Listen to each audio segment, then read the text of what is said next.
పాత వెల్లంటిలో 50 లక్షల రూపాయలతో 3 ఫేజ్ కరెంట్ అందించే కార్యక్రమానికి నెల్లూరు రూరల్ ఎమ్మెల్యే కోటంరెడ్డి శ్రీధర్ రెడ్డి, రాష్ట్ర టీడీపీ నాయకులు కోటంరెడ్డి గిరిధర్ రెడ్డి ప్రారంభోత్సవం చేశారు. నెల్లూరు రూరల్ నియోజకవర్గంలోని అన్ని ప్రాంతాల్లో అన్ని వర్గాల ప్రజల సంక్షేమమే నా లక్ష్యమని, వారందరికీ అవసరమైన అన్ని మౌలిక సదుపాయాలు కల్పించడం నా బాధ్యత అని, అందుకోసం అహర్నిశలు శ్రమిస్తానని నెల్లూరు రూరల్ శాసనసభ్యులు కోటంరెడ్డి శ్రీధర్ రెడ్డి స్పష్టం చేశారు. నెల్లూరు రూరల్ నియోజకవర్గంలోని ప్రజలు శాశ్వతంగా కరెంటు కష్టాలు లేకుండా చేసే కార్యక్రమంలో భాగంగా నాణ్యమైన విద్యుత్ను అందించే కార్యక్రమాన్ని వేగవంతంగా పూర్తి చేస్తున్నామని ఎమ్మెల్యే శ్రీధర్ రెడ్డి తెలిపారు. ఇప్పటికే అనేక ప్రాంతాల్లో ప్రజలకు అందుబాటులోకి తీసుకొచ్చామని, మిగిలిన ప్రాంతాల్లో కూడా ఛార్జింగ్ పనులు పూర్తి కాగానే ప్రారంభోత్సవాలు చేయడం జరుగుతుందని ఎమ్మెల్యే కోటంరెడ్డి శ్రీధర్ రెడ్డి పేర్కొన్నారు.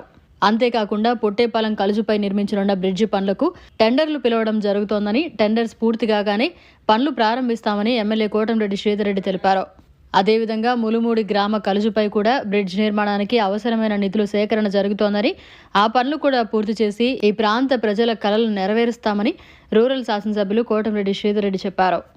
50 లక్షల రూపాయలు వ్యయం ఒక్క పాత వెల్లంటి గ్రామానికే ఈ 3 ఫేజ్ కరెంటు పనుల కోసం ఖర్చు పెట్టడం జరిగింది.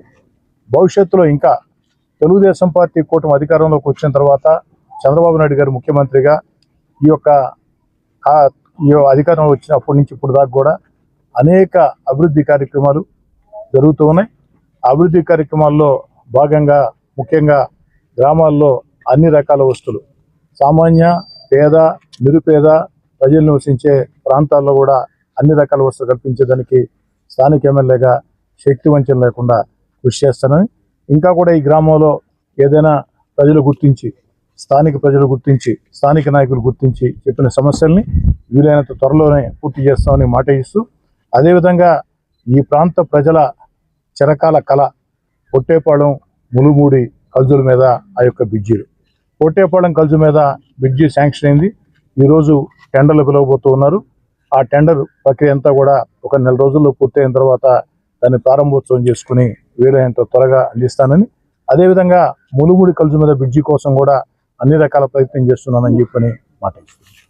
మరిన్ని అప్డేట్స్ కోసం మన HN9 టీవీ ఛానల్ ని సబ్స్క్రైబ్ చేసుకోండి.